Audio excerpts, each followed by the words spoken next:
అలానే విశ్వేశ్వరరావు ప్రభుత్వ ఉద్యోగాల జీతాల్లో 20% కట్ చేసేలాగా సంచలన నిర్ణయం తీసుకుంది అస్సాం ప్రభుత్వం.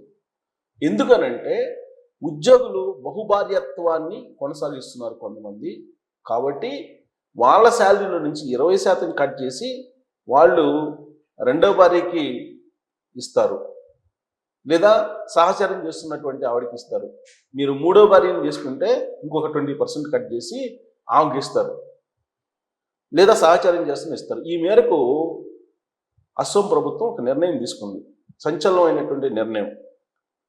అక్కడ ఒకవేళ విడాకులు తీసుకోకుండా మీరు కనుక వేరే వాళ్ళతో సహచర్యం చేసిన, లేదా వాళ్ళని పెళ్ళాడి రెండో భార్యగా చేసుకున్న 20% ఖచ్చితంగా కోత పెట్టి మొదటి భార్యకి ఇస్తాము అని చెప్పారు. ఈ విషయాన్ని సీఎం హిమంత్ బిశ్వ శర్మ ప్రకటించారు. అంటే మొదటి భార్యకి ఇస్తారు, రెండో భార్యని కానీ మీరు పెళ్లి చేసుకుంటే మొదటి భార్యకి ఇస్తారు, ఇంకో భార్యని కానీ చేసుకుంటే మొదటి భార్యకి 40% ఇస్తారు. ఇలా ఆ చట్టాన్ని తీసుకొచ్చారు. సో ఈ చట్టాన్ని ఎందుకు తీసుకొచ్చారు? కేవలం ప్రభుత్వ ఉద్యోగుల కోసం.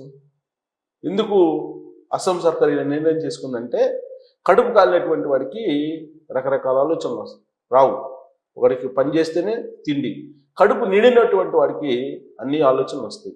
అలాగే ఐడియల్ మైండ్స్ ఆర్ డెవిల్స్ అంటారు. ప్రభుత్వ ఉద్యోగులు చేసేటువంటి పని చాలా తక్కువ, పని టైం కూడా తక్కువ.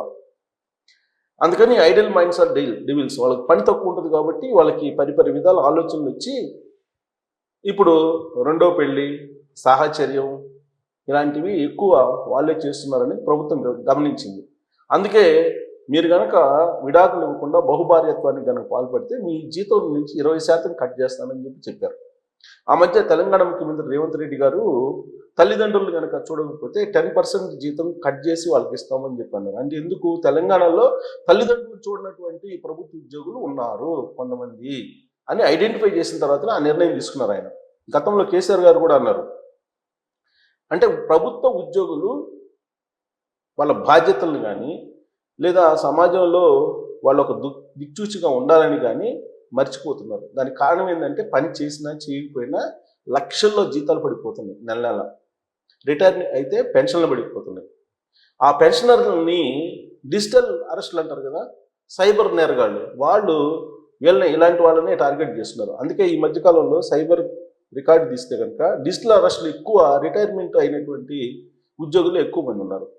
అలాంటి వాళ్ళనే సైబర్ నేరగాళ్ళు కూడా టార్గెట్ చేస్తున్నారు. అంటే ప్రభుత్వ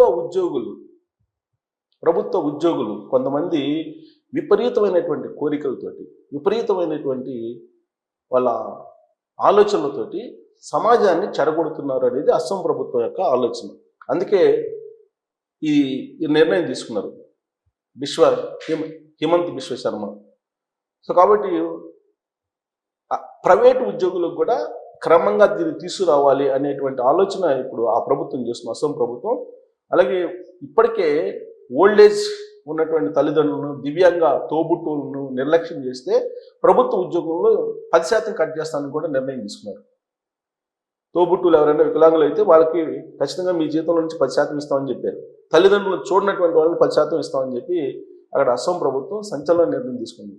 మొత్తానికి ఉద్యోగుల ఖాతా నుంచి కొంత అమౌంట్ని కట్ చేసి వాళ్ళ దురాలోచనలకి ఖచ్చితంగా పే చేయాల్సి వస్తుంది.